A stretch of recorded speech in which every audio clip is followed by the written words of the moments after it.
প্যারে হাজিরি, কে মুমিন কে মুনাফিক আমরা কি আল্লাহর উপর ছেড়ে দিতে পারি না? কি বলেন, পারি? নিশ্চয় আমরা আল্লাহর উপর ছেড়ে দিতে পারি। যদি আমরা কে মুমিন কে মুনাফিক, যে যে 73 দল, ঠিক আছে 73 দল যে যে অবস্থায় থাকি সে অবস্থায় থাকি না, প্রত্যেকেই আমরা বলছি যে আমরা প্রত্যেকেই শুদ্ধ, ঠিক আছে, আমরা প্রত্যেকের জায়গায় প্রত্যেকে শুদ্ধ। তো কে পাপী কে মুনাফিক কে মুমিন সেটা নির্ধারণ করার দায়িত্ব আল্লাহর উপর আমরা ছেড়ে দেই না।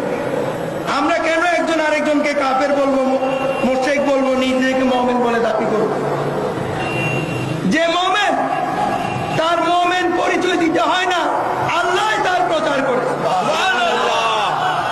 যে আউলিয়া আল্লাহ তার প্রচার আল্লাহ নিজেই করে, সুবহানাল্লাহ, তার নিজের প্রচার করতে হয় না।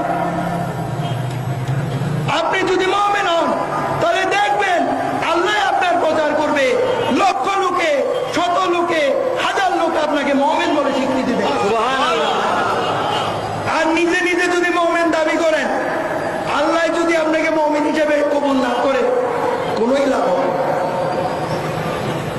সুতরাং আমরা এক মুসলমানের সাথে ফিসকা ফাসাদ যতক্ষণ পর্যন্ত আমরা বন্ধ করতে পারবো না, ততক্ষণ পর্যন্ত আমরা অবশ্যই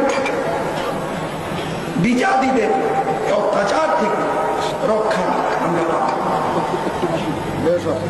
তাই আমাদের রক্ষা পেতে হলে আল্লাহ আমাদেরকে নিশ্চয় রক্ষা করবেন, কিন্তু আমাদেরকে আল্লাহর রহমত পাওয়ার চেষ্টা করতে হবে। সেই চেষ্টাটা হচ্ছে মুসলমানদের মধ্যে ইউনিটি। এখন আপনাদের যদি ভালো লাগে আপনারা আমার কথা গ্রহণ করবেন, আর ভালো না লাগলে গ্রহণ করবেন না, কিন্তু আমার